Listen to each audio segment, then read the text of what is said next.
my camera on. I don't have my camera on. There. Finally. Finally. Okay, you guys. So who is here and who is not here? I don't know. I am here. I'm having quite a time. I've only got a bra back on and a shirt, so I'm very thankful. I'm still not over my shingles, but I'm getting better.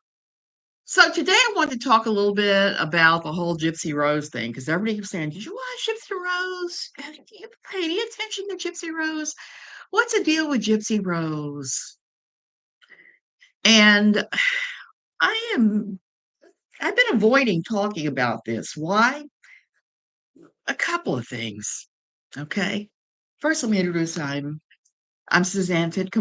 If you know who I am, great. If you don't know who I am, I used to write for Pathos, a column called No Longer Quivering.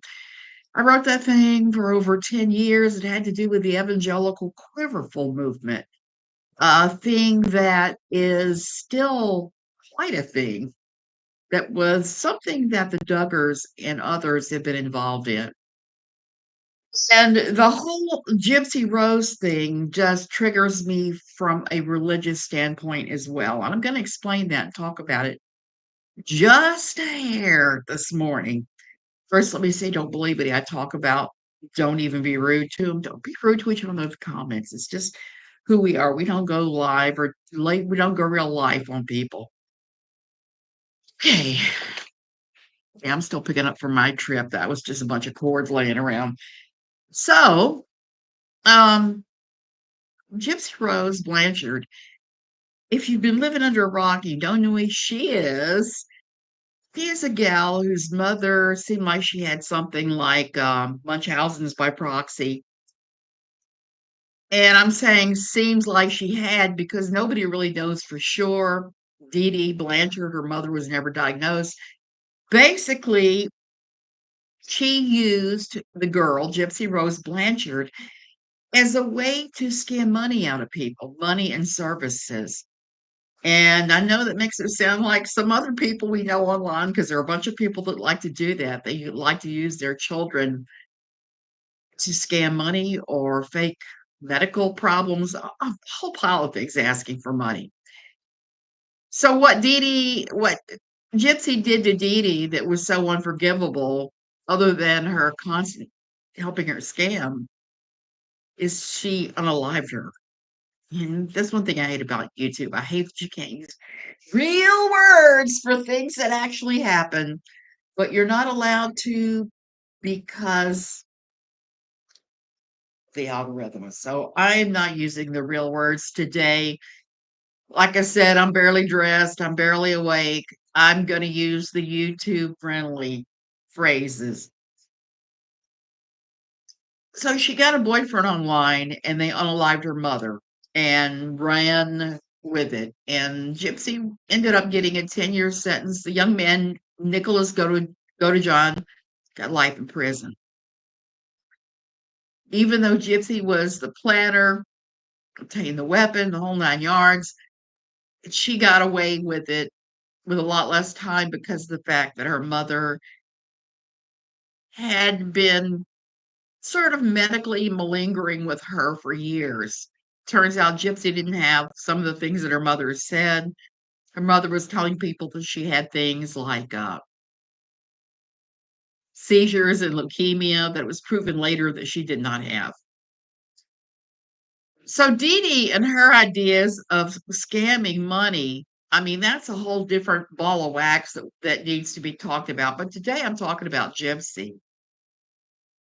So Gypsy came out of prison finally. She got early release at like 7 years instead of serving the full 10. And everybody was talking about this negatively, positively, whatever. And I was just like, now we sit back and see what happens. Because I live in Costa Rica, I was unable to see the Love After Lockup Gypsy Rose out of prison show until I was at my daughter's. And I was very upset by the show when I watched it. And yes, I have to admit, I watched The Act. I watched Mommy Dearest and Dead, those things through the years. So I didn't have a greatly positive idea about Gypsy to begin with, but after hearing that she turned down all mental health help in prison, which could have benefited her greatly, she could have come out of prison with her head screwed on straight and all of that, regardless of how screwed up her past had been. Now, I get it. We all have childhood trauma, some of us more than others. And she surely had a ton, which is why I think she should have availed herself of mental health in prison. But she made the conscious choice not to because she was a legal adult, even though I'm still to this day not sure what her emotional development was. A lot of times we end up, when we go through trauma like that, we end up stuck at the point where the trauma started. Okay, we end up emotionally stuck right there. Like if you started being abused when you were, say, 7, you would be stuck about like you were at 7, 12, whatever.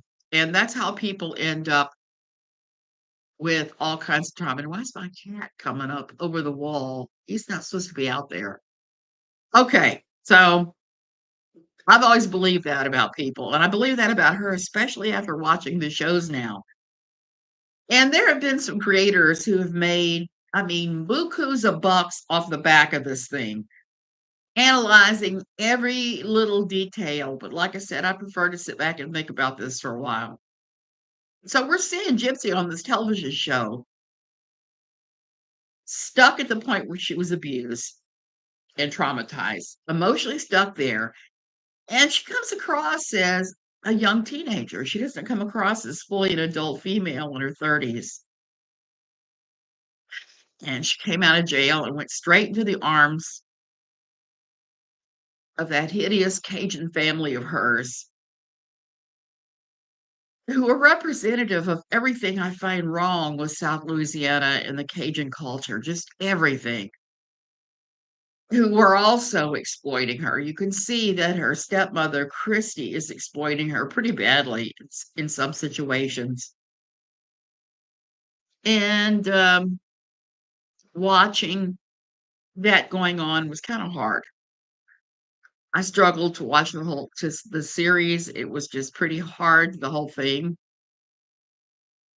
And watching Gypsy bouncing back and forth from man to man and different things, just like, oh, somebody stop this child and get her some mental health. If she had decent family members, if she had decent, normal family members, well, first, it probably wouldn't have happened because they would have intervened.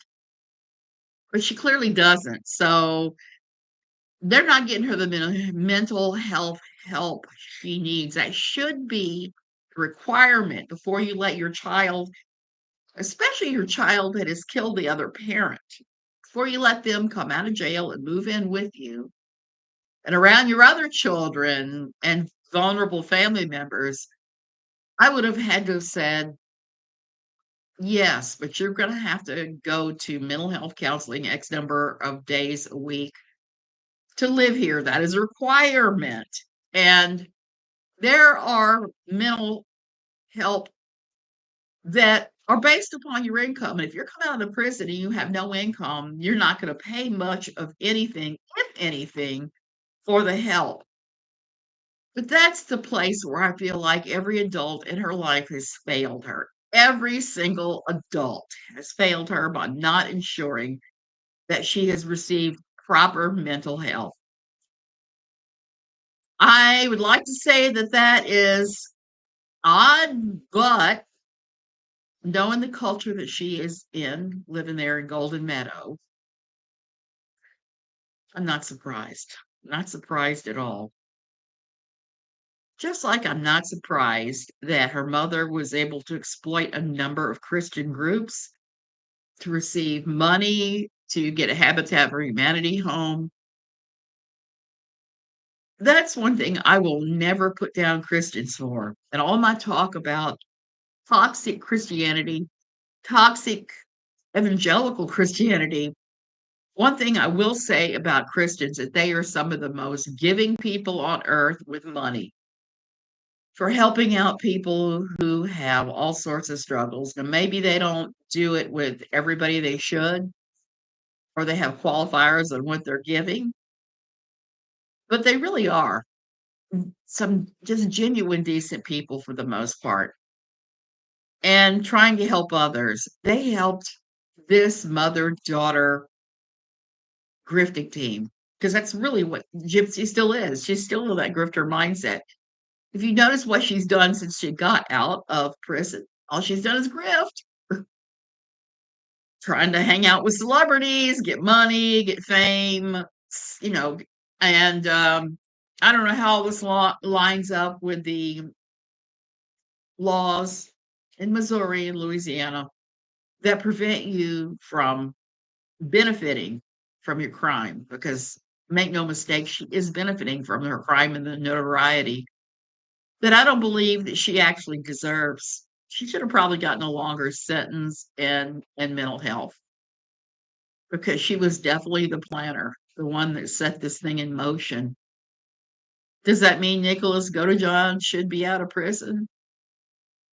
Well, I don't know, but I think that he definitely did not deserve life in prison. He should have gotten a smaller sentence. He should have gotten a higher one. But it is what it is. You're looking at a super trashy Cajun family doing what super trashy Cajun people do. And it is what it is. My predictions, I predict there will be jail time again in the future because grifters never stop grifting.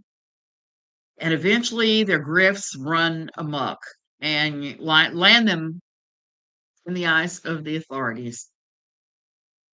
I know that sounds super judgmental, but it's kind of what I've come to with watching all these shows she's in, seeing how the family is acting, seeing how she's acting, trying to be famous. Just another fame whore. Okay, you guys, I am going to go ahead and go. It's a beautiful day here in Costa Rica. I can't go outside still because of the shingles. I'm going to stay in. I've got some writing and some laundry and things that I need to be doing. Love you guys. Have a wonderful, wacky Wednesday.